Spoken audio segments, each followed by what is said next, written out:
Welcome to the When We Cry Book Club podcast, where we will be discussing Umineko's fourth episode. This is the second part of our episode discussion following Angie's escape from Kyrie's crazy family and her being on her way to meet somebody who might elucidate the truth behind Rokkenjima. I am your host, Lorenzo. Ambi. I'm Des. And this is your friendly neighborhood mushroom. Yes, and we are all together again. It might not seem like it to you, dear listeners, but it's been over a month since we've last interacted with each other even. Not really, but since we last recorded.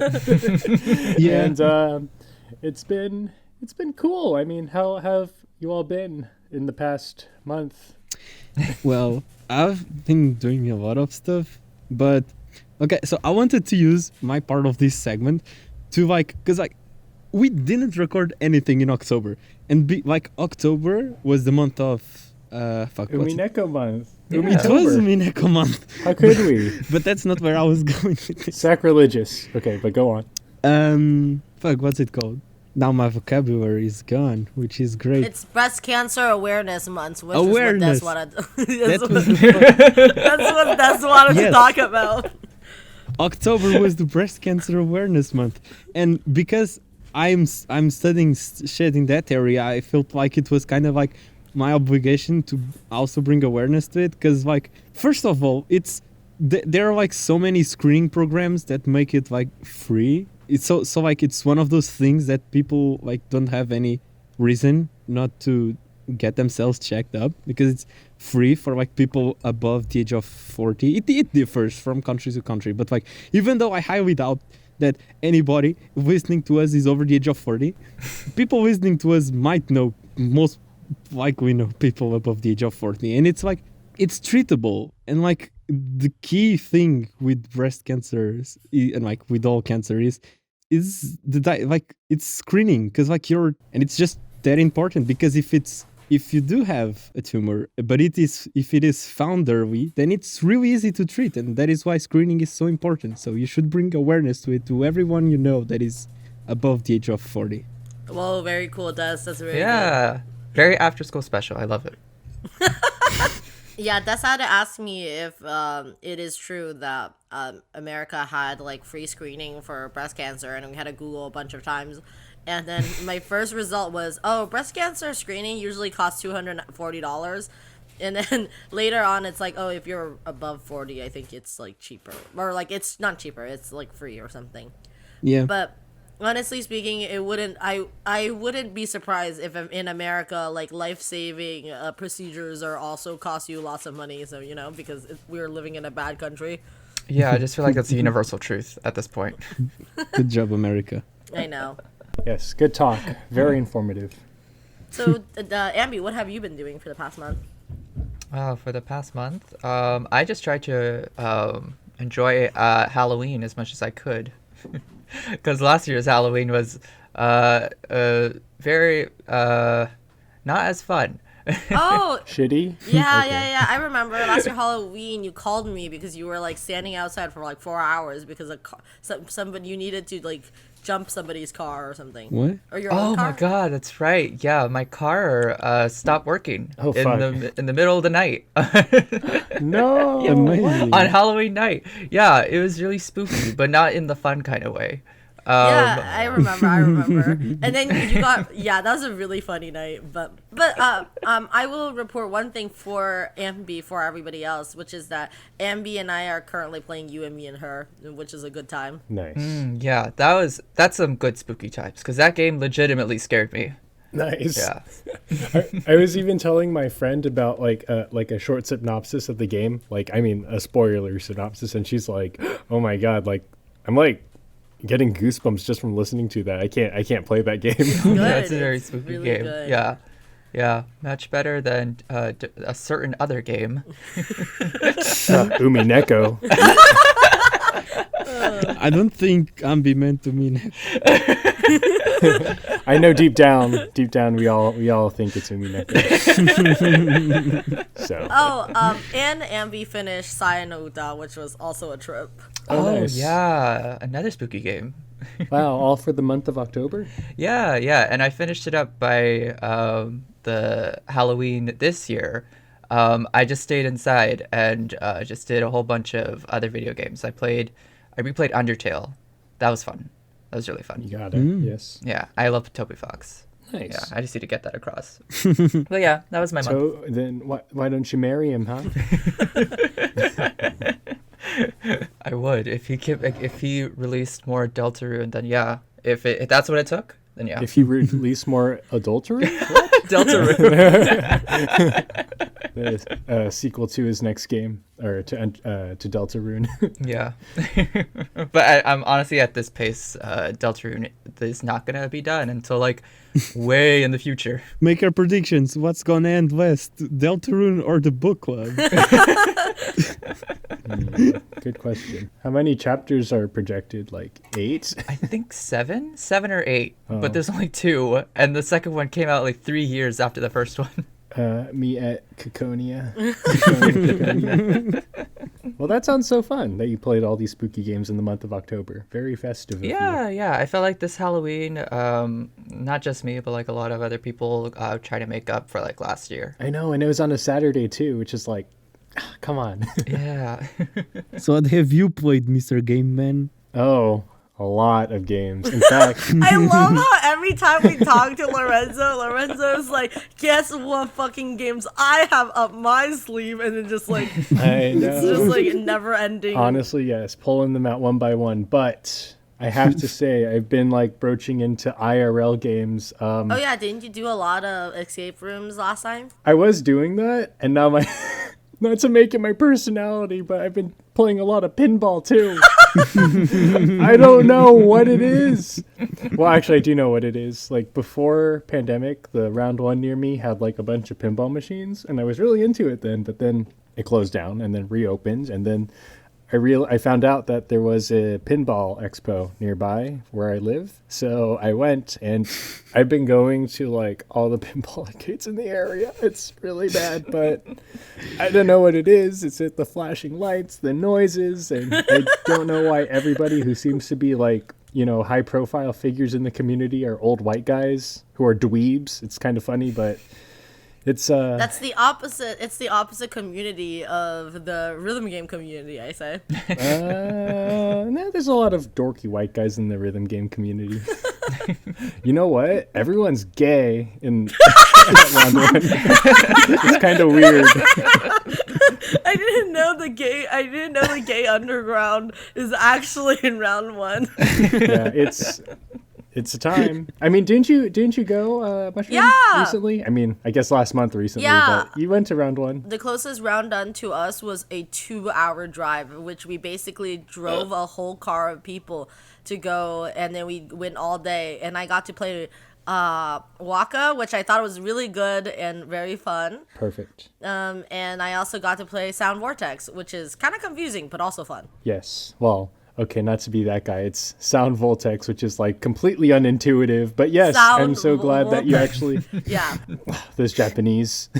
Yeah. It's really funny because I have a really good friend who is also loves the game and has his own cabinet. And long time ago, I Yes. remember talking to Lorenzo, and I was like, "Oh," Lorenzo's like, "I have a cabinet," and I was like, "Oh, I have another friend who has a cabinet."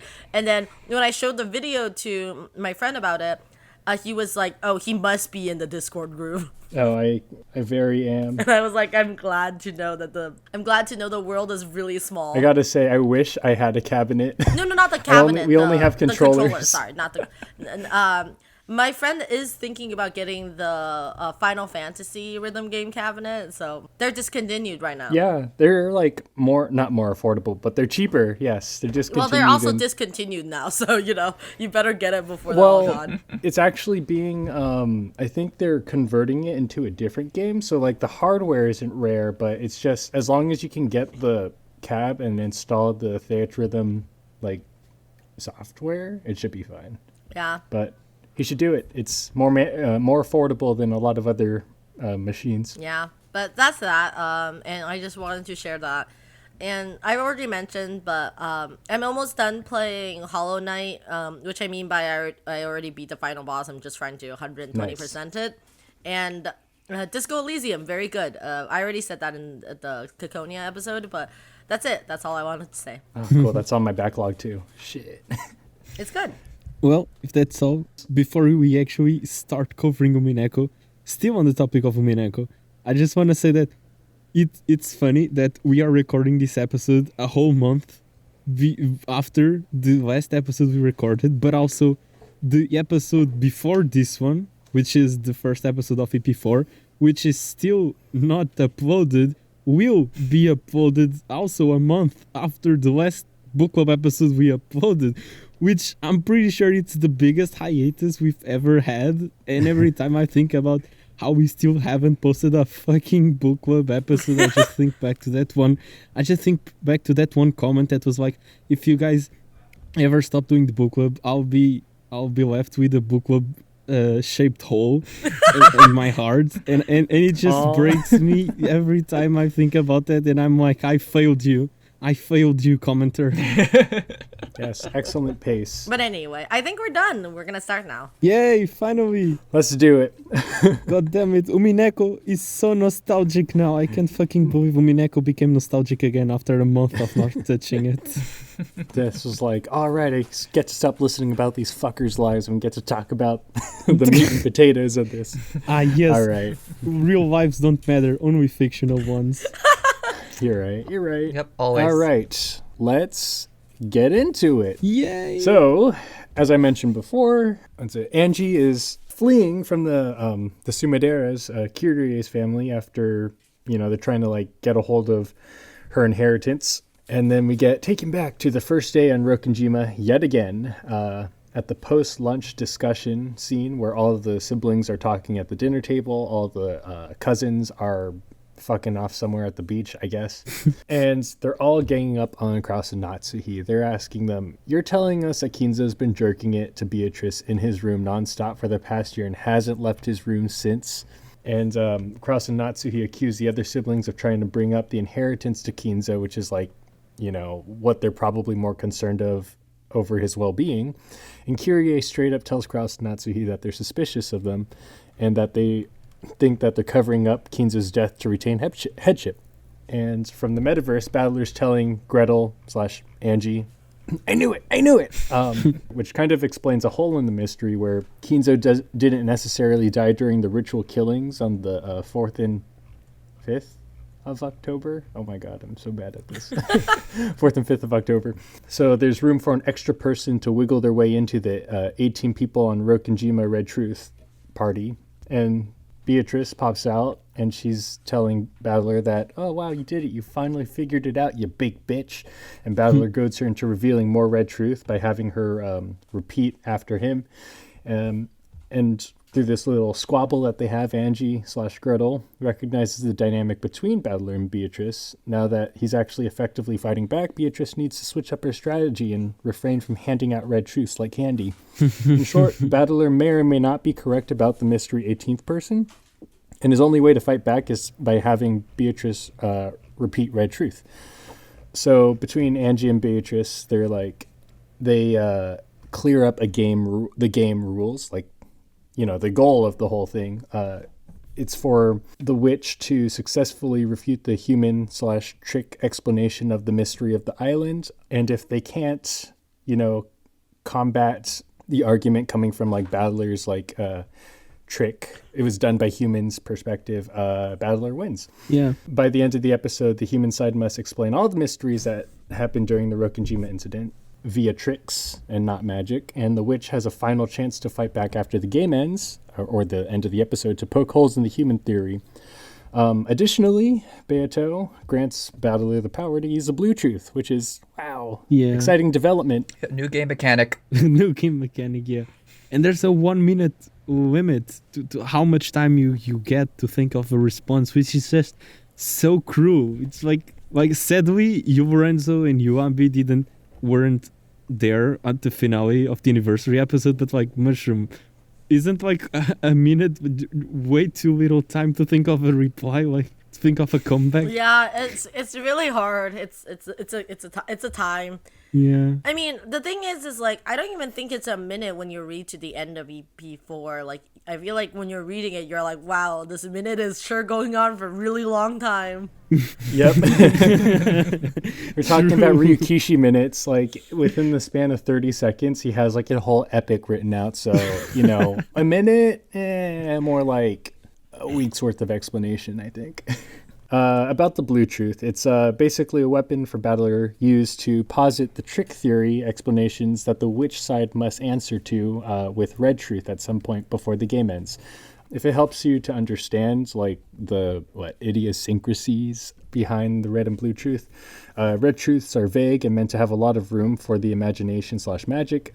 Blue truths are more specific with the intention of being the end-all answer to explain how a human could have pulled off the crime. And Battler utilizes a shotgun approach with the blue truth. He says that Kinzo's death prior to the game allows an extra person on the island to contribute towards the 18 person total. This does an interesting transition cut from him explaining that Kinzo being dead kind of explains what's going on in the siblings' heads on Rokkenjima, where Kyrie is explaining that Kraus and Natsuhi covering Kinzo's death to hoard the wealth theory is what's been going on over the past couple years. All the siblings corner Kraus into agreeing to sign a contract in which he must distribute a security deposit to all the siblings, which is essentially hush money so he can retain headship. Because they all know that Kinzo's dead, he's embezzling funds from a dead guy, and the siblings are like, well, we could probably just have him either relinquish headship or have him give us money. We'll milk him dry. We're going to milk our brother, guys. And they corner him so well. So well thought and so well executed. Yes. And it takes hours and hours to read, but their arguments are very good. Kraus assures that he'll pass along the message to Kinzo that everybody wants to see him in person by dinner, and he fucks off to the study with Natsuhi. The siblings pose an ultimatum to him. If Kinzo doesn't show his face, they're going to bust down the door, whether Kraus and Natsuhi like it or not, and see if Kinzo's actually in his study. So in the study, Kraus and Natsuhi get berated by this weird superpowered version of Kinzo in his study because they asked him to see everybody. Kinzo's like, Cannon told me that you're being a little bitch boy in front of everybody at the dining table. You're not fit to be my successor. So Kinzo fingers crossed so hard that he lifts him off the ground, berates him some more, tells him that he'll have a headship-related announcement to make to everybody on the island very soon. And then it kind of cuts away from that scene. Very weird, very interesting. And then at the end of the day on Rokkenjima, Rosa's corralling Maria back after telling her to fuck away in the rose garden. Remember, in all the previous episodes, Maria's looking for a rose. Rosa gets pissed at her and tells her to, stay outside and don't come in. And Maria's like, yeah, fine, I'll show you. But as Rosa's, apologizing to Maria, bringing her back in, drying her off, they're having a real mommy moment, and then it causes Gretel/Angie in the metaverse to smash her meta teacup. Yeah. And Angie excuses herself to speak to Meta Maria, trying to convince her that Rosa actually fucking sucks. And Maria's telling Angie that she's retroactively overriding Maria's own happiness as the truth changes according to the observer, which is good because fuck Maria. Just kidding. Your relentlessness of hating on Maria is honestly so impressive that I don't even know if I should stop you or not, because it's like, yeah, you're not holding back. He's not. Yeah, exactly. I've never met somebody who have read EP4 of Umineko and was like, do you know what we need right now? Doubling down. Exactly. She doesn't get a free pass because she's 9 years old. Whatever. Maria, I'm not pulling the punches. Rosa didn't. Why should I? Oh my god. So, Angie opens up Maria's diary in front of... Well, this is why I really like this scene, because, we'll get into it. But Angie opens up Maria's diary to an entry where Rosa abandons Maria at home because of work, and Maria just hangs out alone with Sakutaro and rubs Meta Maria's face in it. She's like, Maria's trying to defend herself, saying, yeah, I'm happy I got to party with Sakutaro. What about it? And Angie's basically like, fuck you, Maria. That's not real happiness. Okay, in contrast to Lorenzo's take on this, it's actually so sad. This scene is so sad. Even the narration is like, the truth Yeah. The truth of the future overrides the truth of the past. Angie, what are you trying to do to my happiness? And I read that and I'm like, bro, Maria. It's just so sad because it's true. Like, Angie, whatever you think of Maria is gonna override who Maria actually is. And it's just so sad. Speaking about writing over things that already is, I want to be here to mention the fact that I understand there's this thing called Dear Evan Hansen that exists, and I think it's bad. I just wanted to put that out there. I don't even think that's a hot take anymore. it's bad, and it's always been bad. Yeah. What is that, a book? It's a musical. It's a musical. It's a musical about a dude overwriting somebody else's history to become a more popular person. Wow. Well, it's actually a little bit darker than that. So, I mean, sidebar. Dear Evan Hansen, is it Evan Hansen so Evan Hansen is the main character. the premise is there's this dude who has low self-esteem named Evan Hansen. His therapist tells him to write letters to himself to like make him feel better or something like that. Oh. And then it just so happens that when he was printing out one of his like letters of affirmation, his classmate took his own life, and he basically spins that letter he wrote to himself as his student's suicide note, and basically uses this dead student as for clout to get with his sister. That use dead student for clout is one of the best sentences I have ever heard. That's like people saying that they were so close to somebody who died, like, oh my god, we were such best friends. And all that, like. That's exactly what this musical is. Yes. So what's the point of that musical? It's a dark comedy, I think. No, it's not. It's not a dark comedy. There's not even really a solid point to it. Okay. Oh, okay. So, like, well, musicals aren't known for strong stories, so. Especially this one. It reminds me of another movie. I think it's called World's Greatest Dad with Robin Williams. But basically, his son accidentally dies from autoerotic asphyxiation. But Robin Williams, the dad character, is like, that's so fucking embarrassing. I'm going to, like, write a suicide note that will make everybody feel so bad for him so they don't know that he actually, like, what the fuck? jerked himself off to death.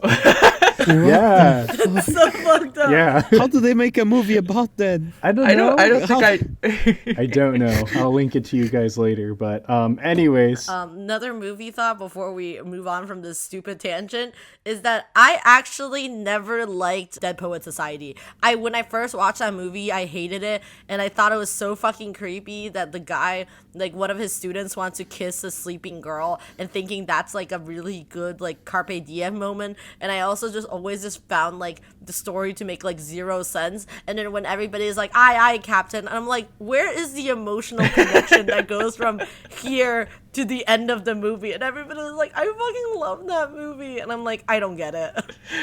Anyway. We'll have to talk later. I actually recently saw that movie, so.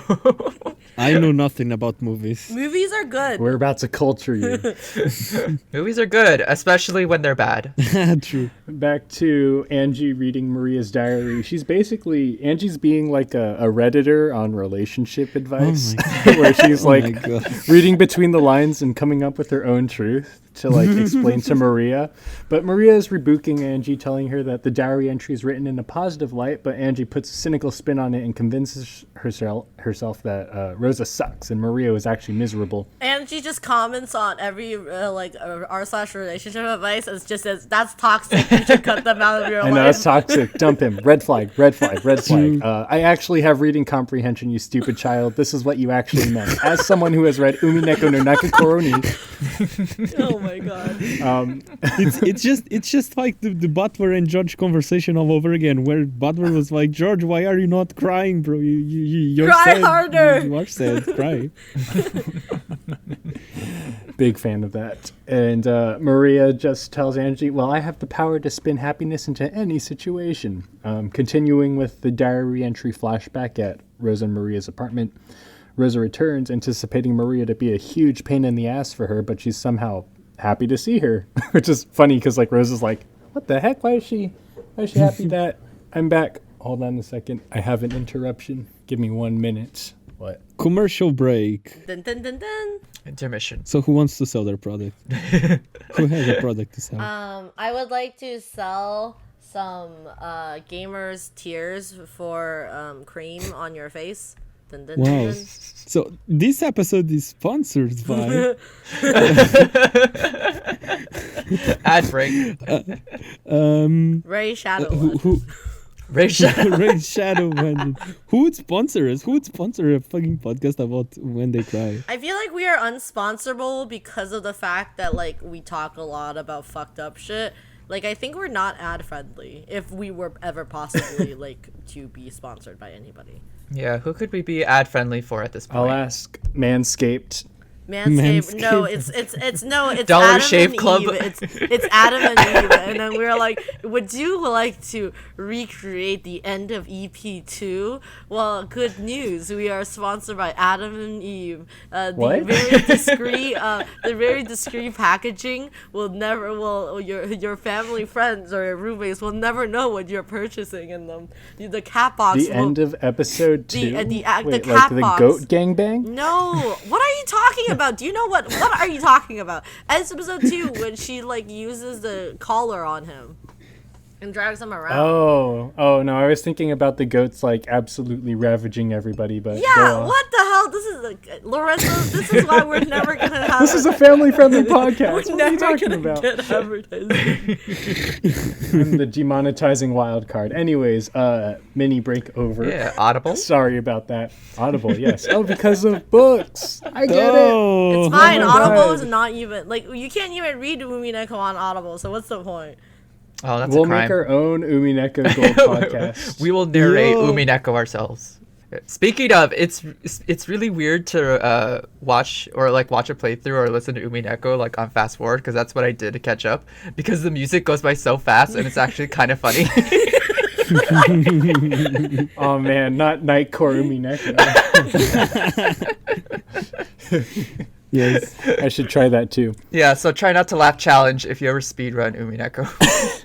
But I was also gonna say, did you know that Umineko Gold deleted their trailer finally? So somebody had to re-upload the trailer, and now 300, I think at least 300 comments of people being like, "Oh, where is Umineko Gold?" And also my comment is gone now, and I'm really sad. Oh, Aw. damn. Well, I do like how 300 people are still having it in their thoughts and prayers, but won't see the light of day anytime soon. Yeah, goodbye, Beatrice's What's lips. first? Umineko Gold, Deltarune Chapter 7, Ciconia Chapter 4. We're still on phase 1, Lorenzo. We still need phase 2 and 3 before we get to 4. And we still Okay. do chapter 3 of Deltarune. Anyways, let me backtrack to get back on track. Continuing with the flashback in Rosa and Maria's apartment, Rosa returns anticipating Maria to be a huge pain in the ass, but she's somewhat happy that her mom's back for some reason. Rosa tells Maria that she can't be a good mom, but at least I can buy you presents. Here's the Rayman Raving Rabbids figurine set. I'm gonna go take a shit. And Maria puts away Rosa's coat, but notices a ticket from Atami in the pocket, which is, not for work. That's like a spa place, to my knowledge. I don't know. Someplace you go to for vacations in Japan. Rosa catches her and snatches it out of her hands, and Maria thinks she did the wrong thing. Oops. But Midori is trying to convince Angie that this is anything but absolute dysfunction. Maria tells Angie that her approach to life is looking for a fragment/outcome that is devoid of misfortune instead of making the best of the current situation. It's one of the best lines. Like, honestly speaking, this whole conversation Maria has with Angie is so good. Like, the back and forth they have, I just love the whole conversation. They're just like, oh, the stories having like. I have it here. Do you want me to read it for you? Okay, go for it. So it says, instead, you only look at happy fragments and continue to get hurt. That's why you're scared of being hurt. And only start looking for happiness after you check to make sure that there's nothing around you that could hurt you. That's what fucking Maria says to Angie. Yeah. Damn. This is also where they talk about the Melchel and Tilto, because she says, you know what, there's a lot of happy and unhappy fragments, and they will fill the world up. So people cannot find happiness right beside them won't be able to find. So people who can't find happiness right beside them won't be able to find it no matter how hard they look, like Telltale and Mytale searching for the blue bird. And then Yes. and then she ends with like Maria ends with, "You are completely the opposite, Angel. You are searching for a world without a fragment of unhappiness, but that is the same as the bluebird. So you will be unable to find your happiness for all eternity. Is Battler Hansel or is he the bluebird?" And I just like the concept of like, it's Umineko just gives you so many analogies, and it's like, oh, like, is he this analogy or is he that analogies? Are we mixing metaphors, or like, does none of this actually matter? Or it's just very fascinating. Yeah. And another thing I wanted to say about Maria is that now that she has Sakutaro, we have so many scenes of her with Sakutaro, and it's whenever something bad happens, Maria usually is like, oh, I don't like that this happened to me. And then Sakutaro is like, no, but maybe your mother was just actually being good because of this. And then Maria's like, oh, I guess you're right. So it's just like, Sakutaro is such a big coping mechanism for Maria that it just makes me wonder, how did she cope with shit before she got Sakutaro? Well, she doesn't. When Maria was calling Rosa thought she trashed the place, or she got really mad, or she was crying. But when she heard like Mario was actually having a good time, she was like, "Oh, I'm just playing with like my friend Sakutaro." She was like, "Oh, like she's not like putting up a fit tonight, like, you know, like so clearly she didn't do a really good job like managing this." And yeah, I find it like super fascinating that like this is what's happening to like Mario, who's like a 7-year-old or 7-year-old, 8-year-old child, right? Nine. She's Nine. not Almost 10. 9 yet. I think in the flashback she's like younger. Yeah, that's what I mean. 6 or okay. 7. Yeah, because I mean she's 9 years old on the island, but I was like, if this happened before, this probably was when she was like 8 or something. And I just think that's like fascinating. But Mytale and Telltale is about like people finding like the happiness, like the bluebird of happiness, how it was always with them the whole time, blah blah blah, like that kind of stuff. Wow. Maybe the happiness was the friends we made along the way. And the bird we didn't find. Yeah. Yeah. But anyway, so this whole conversation ends with Maria's basically trying to convince to like Angel, like, you know, like you can find happiness. You can find happiness wherever you are. And then Angel says, to me, your happiness is too painful, Maria Onechan. And she says, well, Maria's like, don't worry. I have the power. And then I have the power to find like happiness. And then she's like, and just like, what is that power? Am I unfortunate because I don't have that power? And then Maria's like, don't worry about it. I had to learn my power and I will teach you. And then Maria's like, you know, actually, I'm not going to teach you. She will teach you. And it has like this black screen and it just says, I shall teach you in Maria's place. And the Maria is in all caps. And I think that's like fascinating. Yes, that's a good segue after the whole argument between Angie and Maria, how Maria is telling Angie that she has to like make up her own happiness. She sees at the very end of this flashback that Rosa like apologizes for snapping at Maria, and they make up after she receives a little love note from Maria. And then that's when Beatrice arrives and says, I will teach you in Maria's place this power of manifesting happiness. So we go to another weird flashback where Beatrice, Virgilia, and Maria are having a tea party at Kuadorian. Beatrice is asking Maria how she imbued Sakutaro with life and telling her that she is very impressed with her abilities and deems her the Witch of Origin, which is a title / she has the ability not many people can hold on to. And then she also imparts Maria the gift of a Sakutaro Gijinka. Is that how you pronounce it? I've never actually said it out loud, but Gijinka? Yes. And materializes him as some white kid, and also gives Maria some... I don't know what you just said, but I'm just going to nod and smile until somebody in the comment section yells at you. What? A Gijinka? What the fuck is Gijinka? Gijinka? Why are you keep saying I think that's right. From how I've seen the word spelled, I think that's the most accurate I've heard. Gijinka? It It just sounds so. It's like the chimera, like chimera. Okay, question: how do you guys pronounce the word chimera? Like, do you say chimera? I say chimera. Chimera. Chimera. Chimera? Chimera? I think I Chimera? say chi more often than ki. Chimera? Oh, Chimera. But, Jiginka. Jigika. Good That sounds like a slur. Good. Gigink. I know it does. It Okay, does. stop saying Right up. slurs now. Yeah, can we stop accidentally saying slurs? Okay, slightly related. I think at one point my friend and I were saying Jiminy Cricket, but then we like made it into a portmanteau of, Jiminy and Cricket, and it came out like this, and we were like, oh, okay, that's a bad word. We can't say that. Anybody want to say it out loud for the podcast listeners? No? Will we get demonetized again? Anybody want to say it out loud for the person below 3 layers of winter Yeah. blankets who can check the laptop? Yeah, anyone want to make sure that we're not ad friendly?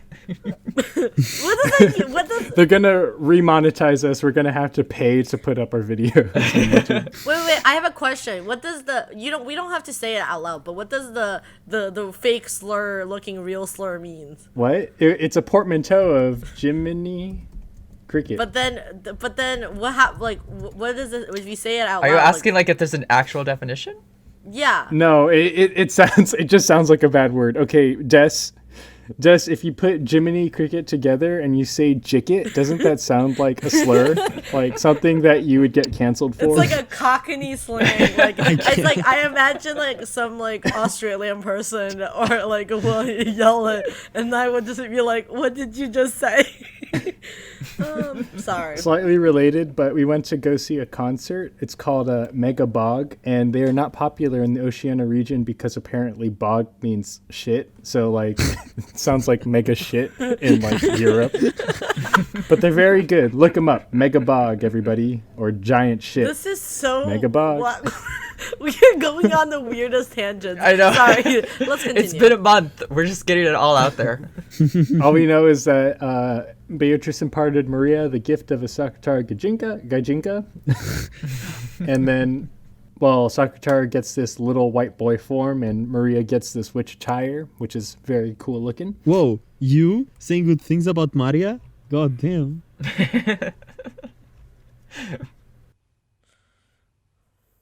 Hello? Everybody died. Did he die after saying one good thing about Maria? Is this why he never said anything good about her? He would just disappear. Oh no. It goes against his concept, Oh god, are we having another ad break? I guess. So who's sponsoring us this Yeah, time? who's sponsoring us this time?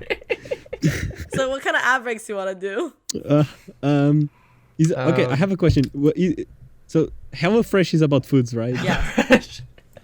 So if you wanna taste some nice tasting foods like Godot is making them for you, why not use the code when we cry / HelloFresh? And here we are giving free advertisement to big companies. Isn't this great? Yeah. The big companies are our friend. Okay, fellas, I'm back. Sorry about that. No worries. We just ran another ad like when you were gone. Yeah. I True. did say one good thing about Maria and then imploded. So fuck her over. Fuck her 100 million times.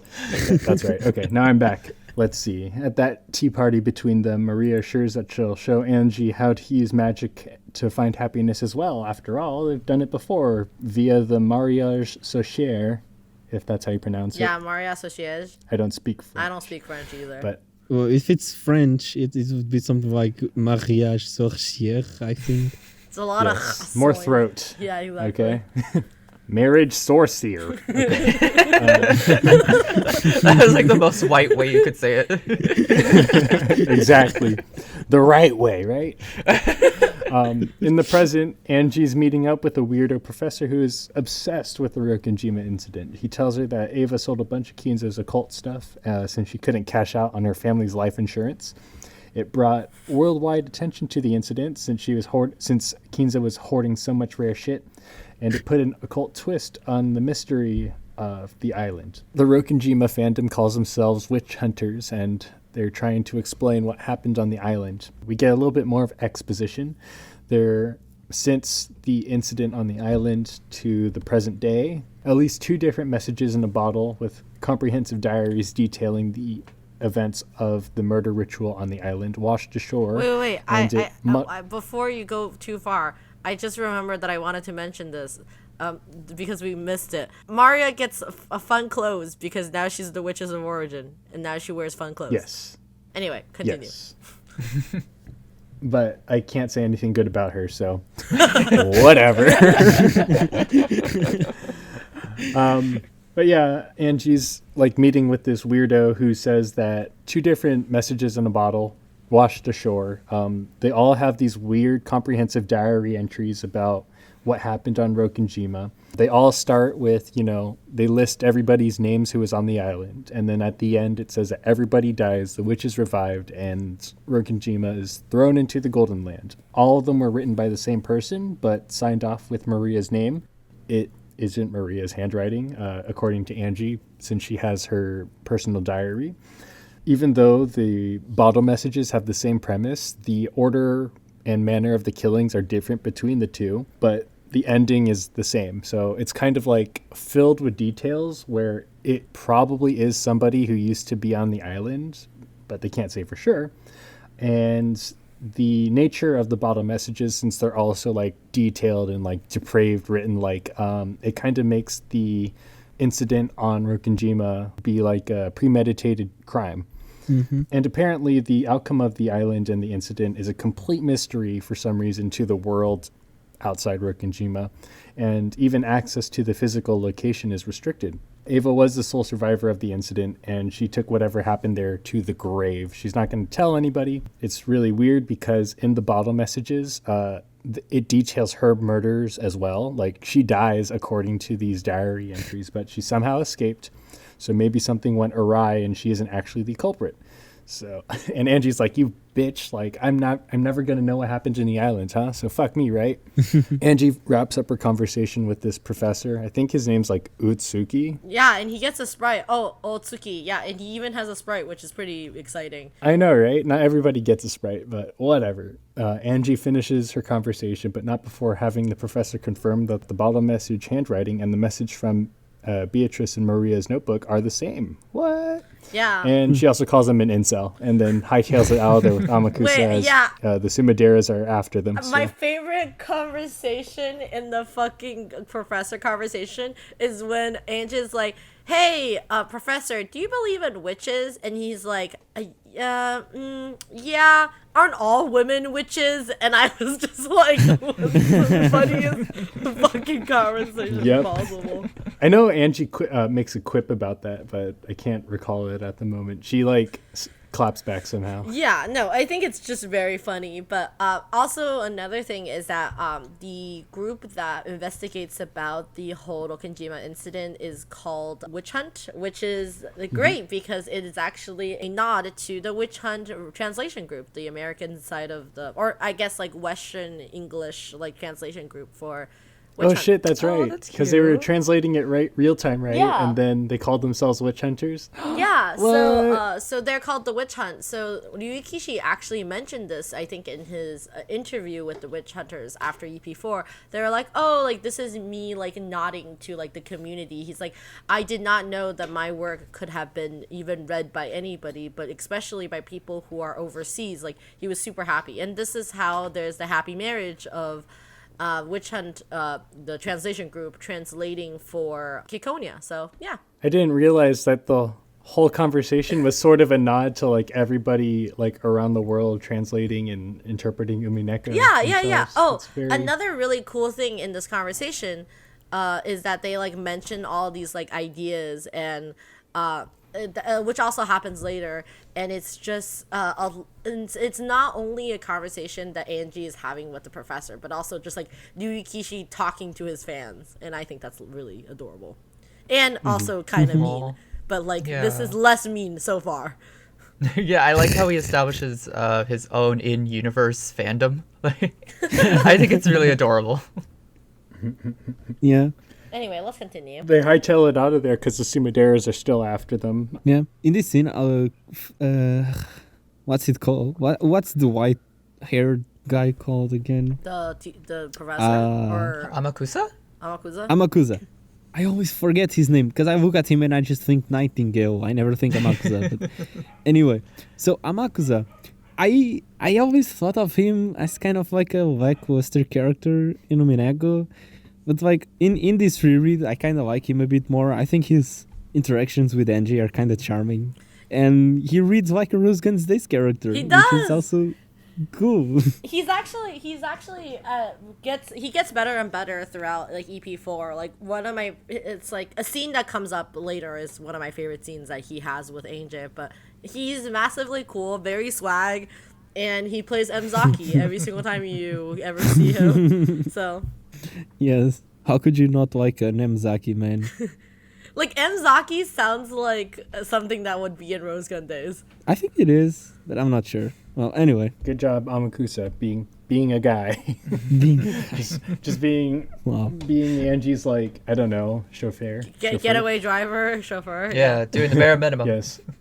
But yes, they are hiding away at a fancy hotel. Angie has a little discussion with Meadow Witch Maria about using magic again, like in the past. And it seems in the past refers to a time when Angie was a child and Maria indoctrinated Angie into the world of magic and witches via the mariage sorcière.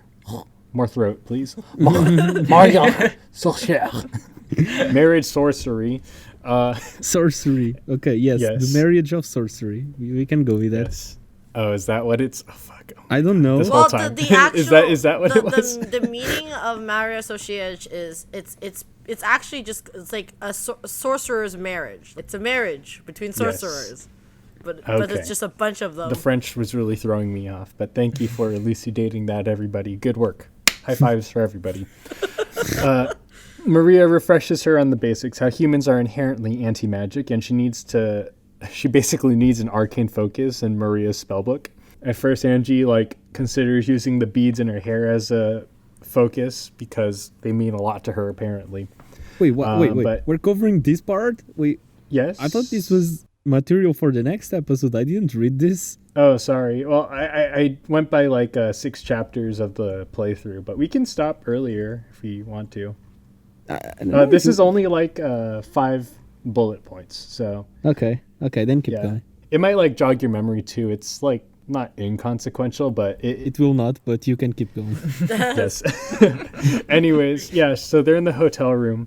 Maria's telling her, "Okay, come on, we gotta, manifest some magical energy in here, Angie. You gotta do your best." And then Angie finally decides on using one of the 7 stakes of purgatory, which they return to the living Ashuramias for some reason, which is really weird because it's evidence from a cold case. But go off, I guess. Angie musters up her magical ability to summon a Mammon Gaijinka.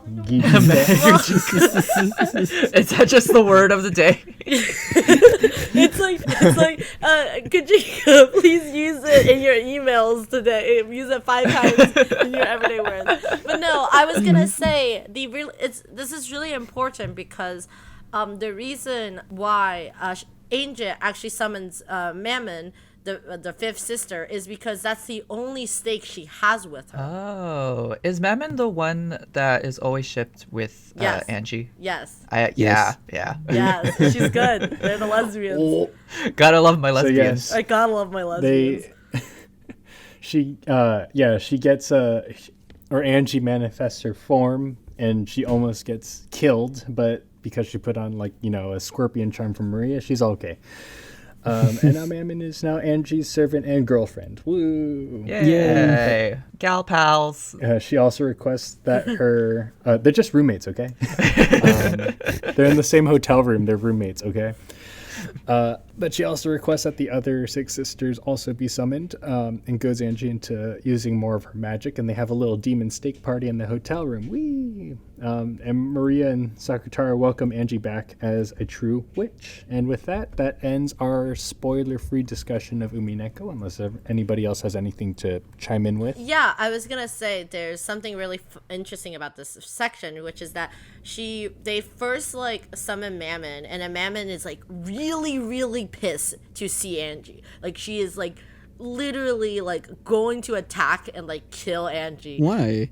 I will explain it in the non-spoiler section. I just wanted to mention this now. And then she basically and Maria's stop. And then Mammon is oh, is it Angie-sama? Oh wow, that's some pretty shabby magical power.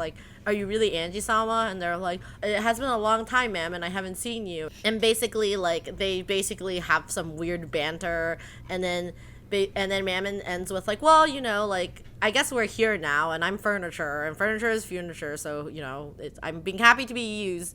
And then basically, like, Mammon just goads her to be like, hey, if you can summon me, could you summon everybody else? Like, because she's greed. And then Mario's like, please, like, don't summon more. Like, you're probably going to be tired. And then Angie's like, gets peer pressured. And she's like, maybe I can summon more. And she, like, summons, like, another sister after another. And all the sisters get to, like, reconnect. And all the sisters, when they wake up, they first is like, wait, where is this? I'm like, am I alive? Like, am I here again? And then they get so excited that they just like all hug each other in a gigantic lesbian poly. Yes. With your sisters. Okay. And, You love to see it. well, they're called sister wives for a reason. Just kidding. Sister. But anyway. No. And then basically she like summons all of the stakes after that, and she's like so tired, and now like she just like falls onto her bed and she just like falls asleep. And then Mario's like, you worked hard, like thank you. And then basically they said like welcome back, like Angie. And then like and it's found like family. Anyone? yeah, and then she says like glad to be home, and I was like, oh, that's so sweet. And that's how that part ends. And yeah, I just wanted to mention that because I think it's like the EP4 is very confusing from how like the story is told, especially if you're reading the first time. I feel like a lot of people gets really like annoyed at Angie's parts because they're like, how does this just go on and on and on and on forever? But like for a second time reader, or I don't know, a 10th time reader, like I love it. It's fucking great. I love Angie. Like it really depends on how much you connect with Angie and Maria as a character. Like that depends on how much you would enjoy these parts. Definitely. I was definitely one of those readers who on their first read through was like, Angie, come on, let's get back to Tiawan. But yeah, now I'm really enjoying seeing, and I'll get more into it in the spoiler part, but every time Angie's on screen now, I'm just like, nice. Nice. I suppose with that concludes our spoiler-free discussion for real this time. Yes? No? Yes. No more tangents. Okay, coolio. Well, if you if you haven't read to the end of Umineko, please tune out now. Otherwise, we will spoil the rest of the story for you. In the meantime, see cats do crimes. See you later. See ya. Woohoo! Now get the fuck out. Okay. Okay, ready to discuss spoilers, because there was a lot of exposition. There was a lot of, if you know the truth of Beatrice, then everything makes a lot more sense now. Yeah, okay, so I'm going to... And magic. Yeah, I answered the first thing that Des was being confused about. Are you unconfused about it now, or do you want me to explain what my thoughts are? No. Tell me, why was she gonna kill NJ? Because chronologically speaking, this is happening in 1998, which means that the scene where she's in high school denouncing all of them and killing them in front of her classmate already happened. Like, that's the last time they met each other. Does that make sense what I'm trying to say? So, like, remember, like, she has this whole scene in front of her classmates where all her classmates are berating her. Oh, okay. Yeah, and then she denies everybody and tells them, you're not real, you're all imaginary, like, I don't need any of you, like, none of you will help me kill the people in my class, like, why would I ever want to talk to you, like, you are all imagination. And she just denies everybody, and they dies in the most like horrific way possible. That scene makes me cry every single time I get to that. Fucking EP4, like, what was Ryukishi on when he wrote this mess of a chronological? No, I mean, I actually really like the chronological of EP4. Like, I think it's really well done because EP4 is told, like, all of the stories in EP4 are told in this way, like, where you get to see the aftermath of it first, and then you get to see the reason. Like, for example, like, you get to see, like, this specific scene where basically Mammon gets really mad at Enje, and then you later on get to see why that happened. And then there's another scene where you get to see the scene where basically, like, Angel loses faith in magic when she's like in high school and denies everybody. But then there's another scene after that where it shows childhood Angie telling Maria that like all magic is fake and I don't want to talk to your stupid like toys anymore. And then it like jumps to another scene where Maria like loses her faith in magic because of the fact that Sakutaro gets like killed in front of her. And like all of those scenes are like stacked together in a way that like Umineko is like showing you like, oh, this is the result and like this is how it happened. And then which I think leads up to the perfect scene that happens, which is that you see in the end of EP4 where Angel sees quote unquote like a thing on the shelf. And you don't know what she sees because it doesn't tell you. That. She doesn't tell you what it sees. And then 3 scenes later, she shows up in the Golden Land and tells Beatrice that she can summon Sakutaro.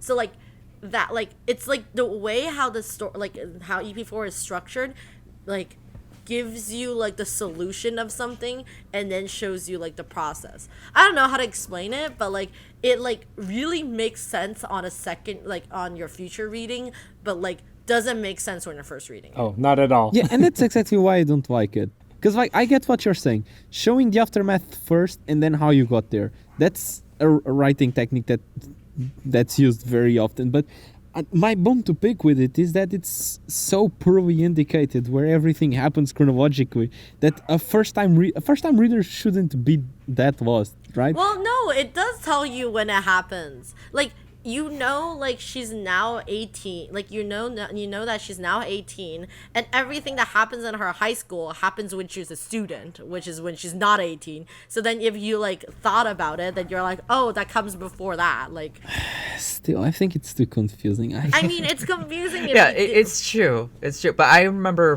first going through EP4 and I was confused too. Like I was thinking like I was kind of getting lost in like what certain different plot points that would happen. Yeah. But I do agree that reading it a second time, it will probably make a lot more sense. I'm just still like with Des here, where it's just like it was still a bit confusing when I first went through it. Yeah, I think Ryukishi could have done the same idea, just better executed. I see. I mean, I like it the way how it is, but I understand that like other people would probably wish it was written in a way that makes more sense. Like, okay, the reason why I don't like the idea of chronologically stringing EP4 together is that like that is not how Angel experienced all those emotions. What? Like Angel in 1998 experiencing all those emotions. Because we like the thing is like there's 2 through lines in EP4. There's everything that happens on the island. And then there's how Angel is reading through her story, if that makes any sense. She first reads through the diary and she thinks about like, oh, like, it's not how she, like she gets to like a certain part and she thinks about certain things. Like she thinks about like, oh, like this is when you get to see like she relearns magic and like she summons up Mammon first, and then like later on she like goes back and like reads like as like you get to see her like and she thinks about when she's in high school and she thinks about how like all of these shit happened and she thinks about how she tried to learn magic when she's in high school and then how that turned out for her and like. And basically so on and so forth. Then maybe the story should have made that clearer, that she was just thinking back to it instead of it just being a regular flashback like any other story does, because that just makes it much more confusing. I mean, you know, it's like that's like when you're a first time reader, you don't even know. Like, but the thing is, like, when you're a first time reader, you wouldn't even know if Maria is real or is just in her imagination. But yeah, but that's fine. Like I'm just asking for like a sound effect or something that would have made me understand. Okay, now it's Now it's just Angie thinking back to it. It's not the actual order in which things happen, you know? It might be because Umineko is written really poorly and not very easy Might be to because follow. Umineko is bad, actually. Yes. Umineko is bad theory. Objectively bad. No, Dust. I actually understand what you mean by how confusing it is. I think I am just high on my laurels because I have read EP4 so many times at this point that like it is like the EP4 exists the only way that I remember it to be, and I cannot imagine it to be any other way. That's why. Yes. But there is parts of EP4 that I will complain about, and it's at the end of EP4. There's points that I actually want to complain about, but we'll get there eventually. Okay. Can't wait. So I mentioned that in my second read through, I was actually really enjoying seeing Angie exist, and like, it's really cool because in every point that Angie is on screen, you see there isn't a single scene with Angie that doesn't illustrate her journey as a witch of truth, because the witch of truth is a witch that is fated to self-destruct, right?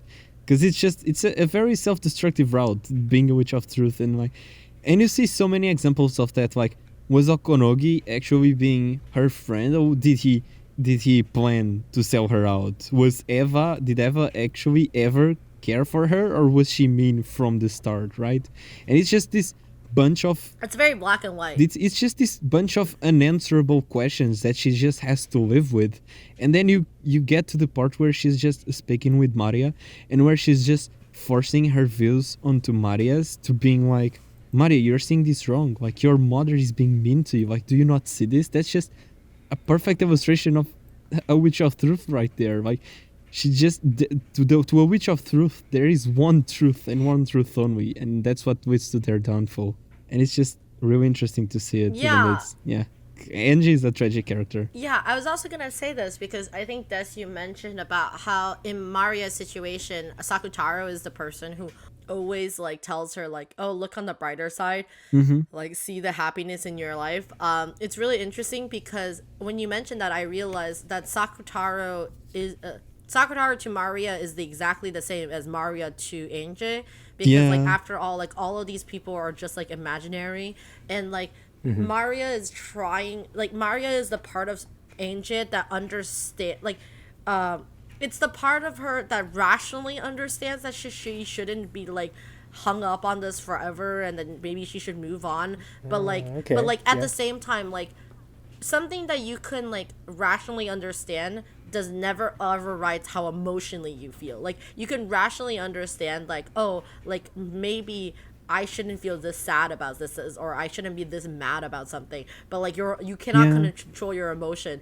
And then and Angie's just like, then who's going to be responsible for all of my emotion that I'm feeling right now? Like, who do I get to blame? And it's also, if we're going with this interpretation that all of those Maria and Angie talks, even the ones that happen on Meta World, are just Angie imagining Maria, then it could also be interpreted as a deterrent, because if Maria is not the one like giving Angie the bright side of the situation, then it would just be Angie acknowledging that there is a bright side, and that would just make everything collapse, because that would just mean, oh, I just ruined my relationship with my aunt for nothing, because there is a bright side. Yes. And I think that really hurts even more. Like, I think about Witch's Tanabata, which will like basically ruin every day of my life if I think about it.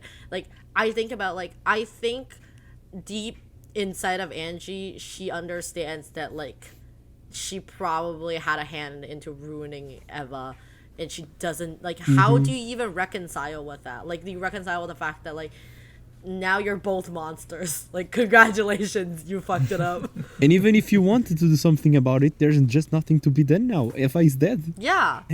I also just love the whole conversation she has with Maria is so good. There's so many like really memorable lines about like how it like Umineko really is laying on thick about what's the theme about Umineko in that chunk, which is where Maria is like, do you not see you're supposed to look at the bright side of the situation? Like, you're supposed to see like there's happiness no matter where you are. And like, but it's also just actively debating with each other, because like Maria's a fucking child. She's like a child that's also getting like abused by her mother. Like that's actually also true. Like, you know. And I think like there's so many like kind of layers of like things that's happening, and it's just so great. And also this is the scene where Maria gives Sakutaro the muffler, and this is like it's very cute, and it's like it's a muffler, and it has the Swedish little badge on it. Not Swedish, sorry, Iceland little badge on it, and it goes with my Iceland flag theory. So these are just about that theory though. Not to rain on your parade, but there was actually a line during the segment we covered that just shatters our theory. Yeah? Because the presents, the muffler and the ceramic dolls are from different trips, and not only that, but the animals came from Rosa's trip to Atari, like the trip that she went to the hot springs in Japan. Oh. So that's interesting. Yeah. Maybe. So what's your theory now? Oh, my theory is still like it's themed after Iceland. That's why it's just that's why like fucking that's why like I personally, or she could have just been lying. Who knows? Maybe it's like imported from Iceland and they just sell it there. I don't know. I'm not gonna step down from my, or maybe she just like thinks that the Mario was, so it says like, I decided to give Sakutaro a present for proposing this wonderful party. It was a small red muffler I found when searching for treasure in the closet. When I was very young, Mama knitted this tiny thing. Mario was embroidered on it with a knitting wool, and then she just gives it to him. But like, there's a tiny pin on it, so maybe the pin is from. Okay, this is my new theory. Des, are you ready? Okay, tell me about it. She buys it. It doesn't matter if it's Icelandic or not, but I think it's imported from Iceland. That's why it has all this stuff. If she got it from that trip, she maybe had bought like pins and stuff, like other small things, and then even though the muffler is made by like Rosa, and it was given to like Mario when she was small, she probably thought it would be like, Mario probably thought it would be really cute to put a pin on it, and because it doesn't mention where the pin is from. Okay, that's my new theory. So my alternative theory is later on when Maria went to Rokkenjima and just went with Beato to Kuwadorian and they just sat down and drew OCs, Maria was like, oh, so everyone in the Shiromiya family has a crest, right? So what if I just make this weird cross that the muffler has Ushiromiya Maria's symbol, and every furniture I have will have this symbol in it. That's cute. Yeah, I mean, too bad Chesters are not really counted as like Maria's furniture, but that makes a lot of sense. Like furniture that's sprung from Maria. That's actually that's a really good theory. I like it. Thanks. Okay, so what else do we want to talk about? Oh, I want to talk about one of Angie's theories, because it's just such a stupid theory that I just had to mention it. So at the start of the episode, at the start of the part we are covering, I mean, when Angie and Bato are just discussing, trying to figure out something, they start talking about the end of EP3, about when Eva Beato was just like, Rosa no ashibo shiteiru, Maria no ashibo shiteiru, you know? When she just started listing everyone in red. So Angie basically says that, what if when she started listing everyone, one of the names was actually not someone who was on the island, but some random ass fucking person who was not even on the island and maybe wasn't even connected to the island at all. And that way she just covered up the name of someone who was on the island. Because she says there are 18 people on the island, right? And one of the names in the list was just somebody else who died somewhere else. So that's Angie's theory. And it's just such a stupid fucking theory, but it's exactly the line of thought that a first reader will have in these parts. Because it's just like, first time readers are just like, anything goes. Like, the witch logic is dumb. I just have to come up with something that fits. It doesn't need to be plausible or like makes or be fair. It's only in the answer arcs where it starts like you're supposed to actually understand that the mystery is supposed to be fair. But I was gonna say, like, there's a lot of very cool parts in the Blue Truth, Red Truth, because this is basically Yuikishi showing the hands of being like, I know what the fuck you guys been talking about on your BBS boards. I'm gonna fucking write them in my fucking story, bitch. And then he writes shit like this. Like, one of my favorite thing is Utsunomiya Battler says this in Blue Truth. Utsunomiya Kingzo is already dead, therefore true number of people on this island is 17. By adding an additional unknown X person to that, it becomes 18 people. By sorting that, this person X exists. The crime is possible even there only have 17 people have alibis, which is technically true. Which I think is hilarious, because immediately, like, Beatrice is like, haha, you think, like, Kingzo's alive? I'm gonna, like, Kingzo's dead, I'm gonna make a whole Kingzo-centric episode where he's just gonna show up and he's gonna whoop everybody's ass. Even though they're all lying, of course. But I think that's really funny. Wow. Is this becoming a commentary between fan base and 100%. the media it's related Always to? has been. Always It sounds has like been. it. Yeah, I just love that. And it's okay. The crazy thing is, I am impressed by the fact that we spend so much time on question arc, because as a person who really likes the heart of the mystery, instead of the mystery part of the mystery, I used to read answer arcs like a lot more. Like, I used to just reread answer arcs over and over again because it's more fun. But like, because of this podcast, I also got to read question arcs so much that it makes me realize that everything I think is very integral to Umineko doesn't happen in question arc. Like I like Red Truth, Blue Truth battle, like the concept of game boarding, the concept of meta world shenanigans, like all of that is not actually that much of a focus in EP, like in the first 4 EPs, and I think that's kind of funny to me. Yeah, it's kind of you could basically say that there's 100 hours of setup for the actual story to start.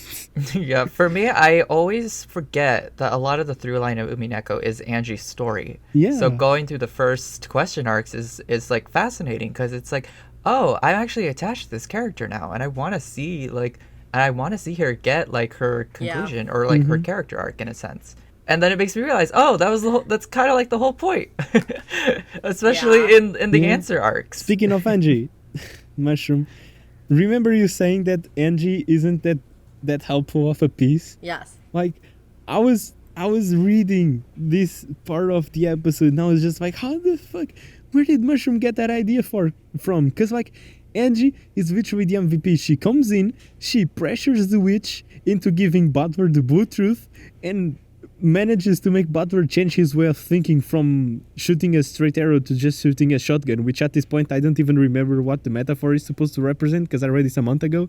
But like, these are 2 amazing feats that Angie accomplishes on the episode she is introduced. Like, how is she how is she useless, Mushroom? I don't get it. Well, I mean, I don't mean that she's useless. This is what I mean. So in the end of EP3, Battler and Beatrice have the chance to finally be able to maybe finally start understanding each other.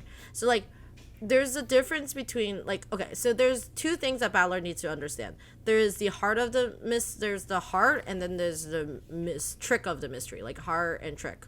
And like, EP3, the ending of EP3 is when Battler actually finally gets that maybe he should like put in more thoughts about what the heart of the mystery is, like what is Beatrice's heart is about, like, and like try to understand her more as a person, and instead of like focusing on like trick or even just basically running away, like dodging her questions.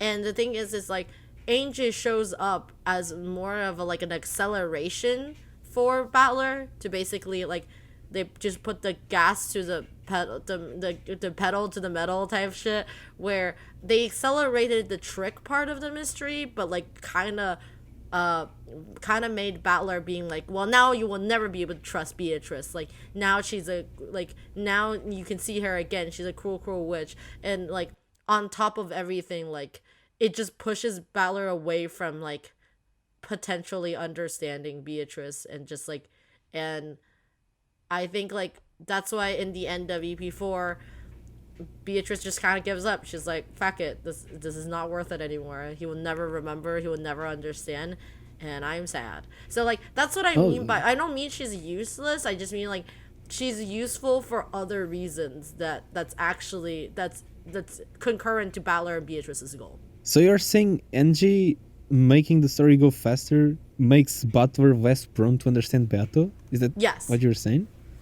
Damn. That's what I think. That's what I personally think. Like, interesting. as in, like, I think, like, that's why I think it's really integral to remember that Angel doesn't really come in as Battler's helper. She comes in as more as Berncastel's piece. Yeah. Because, like, to Berncastel, it's not really important to her to hear the heart of the story. It's just important for her to hear the trick of the story. So, like, Angel is here to, like, push how to get to the trick part. Oh. Yeah, another fandom commentary. Yeah, and then subsequently killing Beatrice in the end. Like, you know. Okay. Then let me couple your thought with another thought I had. And because, damn, this is kind of an interesting thing that I'm coming up with. So, taking in consideration what you just said. So, I had a thought that basically said EP3 is Beato giving the hint to Butler that maybe one of his family members could also be a culprit, right? Yeah. Telling him, like, maybe you should suspect them. Maybe one of them is the culprit. And then EP4 with the whole Kinzo thing is Beato giving Butler the hint that Kinzo is already dead at the start of every game. And maybe if Beato didn't die, she would just keep giving Butler key hints throughout the game boards, right? Yeah, that's what I think. That's exactly. And now coupled with what you said, it's just like Bern literally thought she was making the best move and made the worst fucking move because by speeding No, up- I mean Bern did think she's making the best move, and she did make the best move. She just killed Beatrice. No, she like like no, she killed Beatrice, but she didn't win the game. What I mean by she made the worst move is that because she killed Beatrice, she killed the source of the hints. And if she didn't speed up the story, Butler would have gotten more key hints throughout the game board. True, that's true, and that's why Lambda Delta runs the game, and she's like, I know the answers. I read the cheat sheet in the end of the book. I'm so excited when we get to EP5, where we get to like talk about Lambda Delta's game board, because it's like truly fascinating. And I also wanted to mention this because Lorenzo brought this up. Like, why isn't the stakes taken away by the evidence? Like, you remember you saying that, Lorenzo? Oh, Yes. yes. Because I also have a theory on that. because I think that is actually a really good like hint that the stakes were actually never used in the like actual Rokkenjima Prime. Oh, you think so? Yes, I don't That's think interesting. like that's my theory. Like, because I don't think if like this was like a unsolved case for 12 years, they would just be like, let's wipe the blood off and give this to the only living member of like yeah, that's that's a great theory. like why would they give like basically a half murder or weapon or a murder weapon to like the sole survivor of the family? Like, I don't even think they would sell it for like a bunch of money. Like, it's just like will just be confiscated by the police. I imagine the stakes were actually just found. Maybe some stakes were used, like maybe some were used, but Mammon was specifically not used like during Rokkenjima Prime, so they just like picked it up and then like and it just ended up in Angie's hand because it wasn't considered as evidence. It was just considered as a part of the thousands of random ass shit that they have in that house. I guess. But if I mean, this is a what if, but like if they found that the other stakes were Or maybe actually never mind. I'm not sure. No, because yeah, sorry, continue. I guess everything from the island is evidence, but if it's you know what? I won't think too hard about it. I'm not going to lose sleep over this. But no, but like they mentioned this in the whole professor conversation, which we're going to talk about after this, is that basically they sold like Eva sold shitloads of stuff from the island because of the fact that she couldn't pay for like 400, like there's so much shit that she couldn't pay for because all of her family died, but she doesn't even have money because like it all gets tangled up and like she doesn't get she has a company that's failing and all that stuff, so she had to sell a bunch of things from the King's study, and like those are things that are not considered as like evidence. It would just it was just a part of the things on the island. She just like had a gigantic garage sale to make her like make some money so she could at least like put everything else to rest. And so like That's very interesting. So I imagine like maybe this was a part of all the things that she was selling, and and Angie just ended up like be able to getting this. And so now I'm gonna talk about the professor conversation. I think the professor conversation is one of the most important parts in EP4 for you to understand the structure of Umineko, like because this is where they first mention like, oh, there's like two there's two like bottles. I feel like we talk about this so much, but like they talk about like there's two bottles and like how like one of the bottles were seen by the public and one of them isn't, and how like it's like in a culty way, and how even like before like Eva decided to sell everything to like people, like they actually didn't even think of this as a witch's murder. They just said like, oh, it's just an accident, like, you know. But like because of the fact that Eva sold Kingswood's like old cult shit, suddenly this became like an occult case. And then that's how like it like goes back into the theme of like new truth overriding the old truth, which is like suddenly it became a witch's murder, because not only that they have all these occult shit that Kingsville has, now they also have all these like message bottles. Yeah, that's interesting thought. Some people could like get a lot from this conversation, and some people just like are like, oh, that's interesting. Like, I mean, they haven't even introduced forgery yet. Like once they get to forgery, like it's all over, baby. Yeah. I have a question about witch hunters. There's something I don't understand about witch hunters, which is they are described to be people who want to explain the mystery of Rokkenjima from an occult perspective. But isn't that contradictory to what a witch hunter is? Like, a witch hunter is supposed to be hunting a witch. No. I think this is the thing that they say. It's like they're not there to explain it from a cult perspective.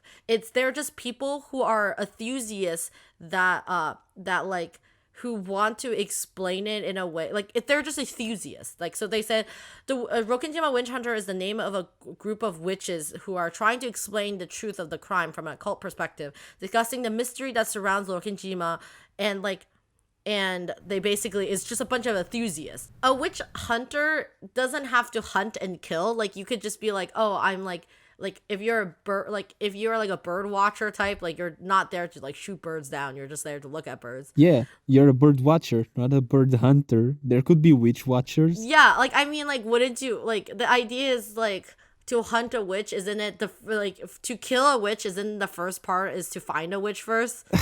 Just like, why not call them a different thing, Ryukishi? Was it really that necessary to make a nod to the translation group and make your story not make sense? Or they're called witch hunt. They're just called Rokkenjima witch hunt. But I think it's cute. I mean, I also could see this in a way that like people who call themselves witch hunters are not all thinking about like seeing it in a cult perspective. I'm saying this from a person. It's really fascinating to read Umineko and read about the harm of being really into true crime, since I am a person who likes true crime. Like any, like, I don't know, young adult women in the world, like I feel like people just love true crime. Like people like listening to true crime podcasts, like to watch shows. Like my roommate and I would just watch Investigate for hours upon hours because we were bored, like during quarantine. And it really shows that the danger it could do to like the families of the people that are surrounded it. Like you and I could like talk about John Benet Ramsey's murder case like for hours and hours upon hours. But like the truth is a child did die, and now like a family lost a child and a brother lost his younger sister. Like, you know, like that's fucked up to say. Like, and it's fucked up that like I think like John Benet Ramsey murder happened like 20 years ago at this point, right? Their family will never get peace because that case is never solved, and it's such a high profile case. Like they will just be harassed forever.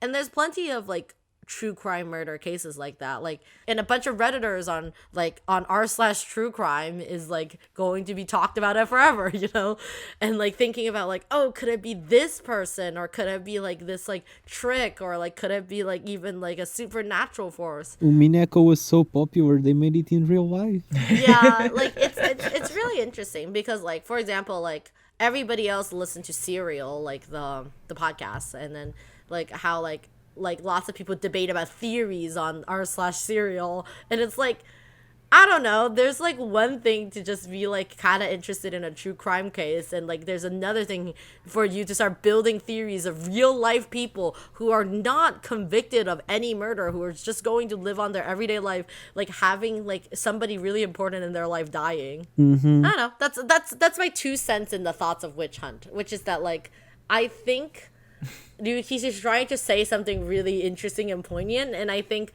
That's why a lot of people think Ryukishi's being mean to his readers. He is. I just don't like this. It's once again also it comes back to what we'd said on the second data archive. Like Ryukishi, sometimes the words he chooses are not like it feels like he doesn't actually know what the words mean. Like, why call them witch hunters? Like, I think it's good. damn it. And also, like, that's not Ryukishi who chose the word, it's the translator who chose the word. Yeah, but he chose to make the nod to the translator, to the translators in that way. Like, he could still make the nod to those people without having this group of people who are not hunting witches be called witch hunters, you know? I just think it was a bad decision. Like, it was a good idea, but poorly executed again. I think. Unrelated ad.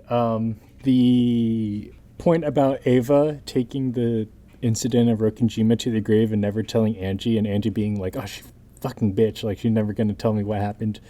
It's kind of like a big hint indicating that what happened at the end of episode 7 is probably partially right. Yeah. Yeah. Or at least like Rudolph and Kyrie like really did them all dirty. Yeah, I think I just thought it was very interesting. Yeah, I was gonna say I think it's really important to remember like Eva doesn't act like she's a guilty person. She acts like a guilt-ridden person. Like, you know what I mean? Like a survivor's guilt. Yes, sort exactly. of situation. And then there was just Angie's perspective on it. She's like, I hate her. She's like, harassing me from beyond by never telling me like the truth of what happened. And like, from the first time read perspective, you're like, yeah, I hate her too. But now you know why. Yeah. I mean, do you? I think we could debate more when we get to EP7. EP7, goddamn. Which will be like in 20 years, but like, yeah. We'll be like debating EP7 with like our grandsons. We'll be showing our children Umineko, having fights with them. Yeah. So what have you guys? So welcome to the When We Cry Book Club. So what have you guys been doing this past week? Oh, hello, I'm Des. My grandson just got born. Anyway, I'm excited to start talking about EP6. My grandson was just born, and I'm gonna show him EP1. Yeah. So like, I think like I think we're gonna talk about like how much of it is real or not. I believe half of EP7, like half of EP7, the answer they give you. Like, I believe like half of it is true and half of it is not true. I think the events might have played out like that, but I feel like because it's Byrne who's showing it, it's just extra cruel. True. Like, because it's like Byrne who's showing it. So like, I mean, like, why wouldn't she fuck with the thing she's showing? True. And it's also not even like the real. She says like, this is this is what really happens on Rokkenjima, and then Angie cuts her off like before she finishes the sentence. Like, it's really, really obvious that she didn't finish her sentence. So so people, like, have a lot of guesses that they said, like, oh, it's really possible that she could have said, this is the truth of Rokkenjima prime not. And then, which just means this is not the truth of Rokkenjima. But, like, I think, like, even in EP8, Bernkassel says, like, oh, I know that child would be impatient and she would cut me down. And if she did cut me down earlier, then, the red truth would just not matter, like, you know. Or she could just keep going with the red truth and say, this is the truth of Rokkenjima in this forgery. Yeah, exactly. exactly. Yeah, because we know that like red truth don't all have to carry over, like, so, you know, like, I just think that's so funny. Anyway, I only have one thought left. So it's not even that interesting. I mean, it is interesting. It's just not that flavorful. I mean, it is flavorful. God fucking damn it.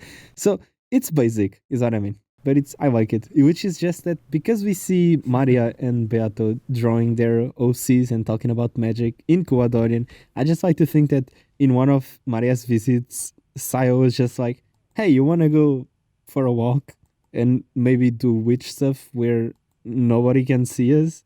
And then they just had a nice witch meeting, and it's wholesome. And Oh, that's so yeah. cute. That they just go on a long walk into Aw.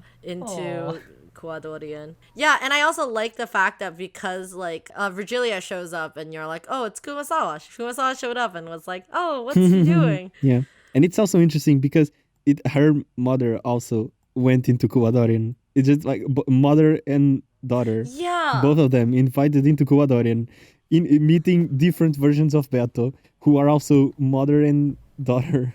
Okay. Irony. That's actually what I was thinking as a question thought. Do you think this happens before Sayo full on embraces Beatrice? Do you think this happens before or after she solves the epitaph? After, I'd say after. Otherwise, she wouldn't really think of herself as Beato, would she? I mean, she called herself. I mean, Beatrice has two origin points. Like, there's the Beatrice that she just like calls Gap Beatrice. You know, like Yes. she also imagined herself to be like a Claire-looking Beatrice. Like, you know. Yeah, I think this is post epitaph. It's also really sweet because this scene is really cute and like you could see like they're actually genuinely trying to do good with the magic and they're just being happy, and like the reason why they invented all this stuff is because they want to have more friends, imaginary or not, you know. It's really interesting because like when I was reading this with Dubs was being very critical about this whole scene because he thinks it's really like he just doesn't believe in the merits of like two people being friends with each other because they have a contract, because like, you know, you have to sign Maria Associate. So he basically think like like he's like, why does Beatrice need acknowledgement from a child or blah blah blah blah. And I was like, or it sucks that like you know, like she needs, like that needs to come first. And I was like, I just think it's really funny because Dubs doesn't understand that like Sayo needs this as much as Maria needs this. Yeah. Sayo needed somebody else to be with her, like to like, it's like two to make a universe. But like the thing is like because Maria is a child, she's like not even like old enough to be acknowledged as a person. She's also furniture in her own way because she's a half like when you're a child, you're not really a person yet. And I'm thinking about that. And even the contract is just, maybe the contract did exist physically, but it was most likely probably just something to like to make this fantasy a bit more flavorful. Oh, we have a contract. Yes, correct. Yeah, I agree. Yeah, exactly. I agree too.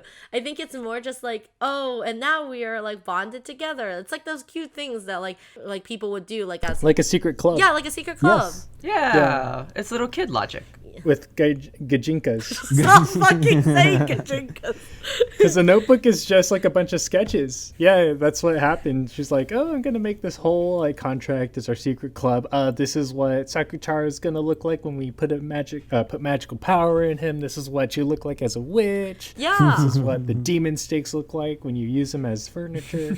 Just like, you know, running the gamut of imagination / magic. Yeah, they are the true authors of Umineko. Yeah. Very cool. Well, I have no more thoughts. Head empty. Same here. I'm also running out of disk space. Disk empty. Oh, really? So. But it says I have 22 minutes left. So if you guys want to talk for 22 whole ass minutes. Oh my god. 22 minutes okay. worth of content here. It's just like so I'll in the future I'll read you more like Dubs' idea, because Dubs wrote a lot of ideas while reading EP4, and I find them all truly fascinating because it really shows like the frustration, like it really shows what Des explains as the frustration of the first time reader throughout EP4. Yeah, like one of the ideas he said is like he says maybe magic comes from Kingsl's blood, like genes, like that creates magic along his descendants. Dubs is very like keen on remembering what all of the transitions between scenes are, so he writes out the fact that like sometimes like when you see like black and white swirls, like Angel is reminiscing in her flashback, and how like there's times where you see Angel is like living through her past, but also it's Angel and Maria's commenting about the past life she's going through. Like the hole just gets deeper and deeper. Like the level of meta is so confusing. He wrote this, trapped in the island with Beatrice Sama. Josh Hutcherson. Yes, thank you. And then he also wrote like there is he says to the setup, what the heck does it even mean about time in this meta, like in this world? Like how can time pass when it's frozen? And then he writes, Ryukishi's trying to get sympathy for the devil, parentheses witch. He also mentioned this to me. He says, when Anjay first shows up, he's like, why does Anjay looks like a child motif? Like, as in, like, Anjay's an adult. She's, like, 18 years old. But, like, ponytails are considered as a very child, like figure. Like, adult women don't, like, have ponytails unless you're, like, Harley Quinn. Which also means that your brain stops working after, like, I don't know, like, at a certain point. Hey, don't diss Hatsune Miku pigtails. Hatsune Miku is supposed to be like 15 or Those something. are twin tails. What's the difference? The difference is that twin tails are long, and then I think Genji has pigtails, not ponytails. Isn't ponytail like a single Yeah, tail? she has pigtails. Ponytail's the back. So, like, what I'm trying to say is that she has, like, what Dubs is saying is she's like, oh, that's a really weird design for an adult person. Like, that's what he said. And I think that actually Very intentional. Yeah, which is intentional. Like, I said, like, Angel's life stopped when she was 6 years old. Like, Angel is a carbon copy of what she looked like when she was 6 years old because she's trying to, like, hold on to the past, like, you know? Mm-hmm. Or she's just an anime character that they like to, you know? Just a female anime character that's like, you know, actually over 18 but looks like she's 10. Very funny. Disgusting. Yeah, are there any sprites of her that exist without those pigtails? No, even the witch form has the pigtails. I no, she has a head, but I think in the manga it also has the pigtails. I'm not sure actually. I'm gonna shut up. Yes, she has pigtails the whole time. She never puts. I think she has pigtails even in her like golden form. Mm-hmm. She still has pigtails even when she's like an old woman. I don't know. We don't see her sprite on that. I don't think. Well, but you see, you do see it in the manga. I Oh. don't think she has those in the manga. Oh, in the end, like in EP8. Yeah.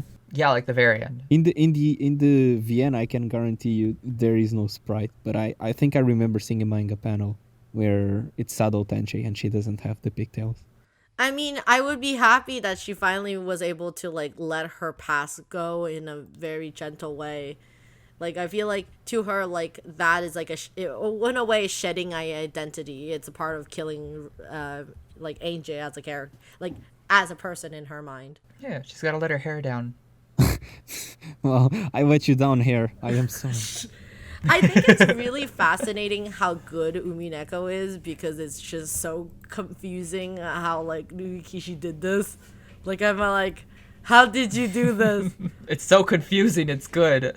Well, like, you know, like I feel like we shit on Ryukishi a lot and then like we come back and it's like, actually, but how did he write Umineko though? Yeah, I don't know. I do not know. It's a mystery. No one knows. No one does. Not even himself, maybe. I think we're done here. So I think so. Yes. yeah. Good talk, everybody. We done it. It was a good recording after a whole month of nothing. It's true. We are one step closer to finishing it. Yeah, I was gonna say I'm really happy to finally talk about Umineko again. It makes me so happy. Oh, babes. Anyways, thank you all so much for listening and sticking around with us. Until next time, see cats, do crimes. Catch you later. Bye. See ya.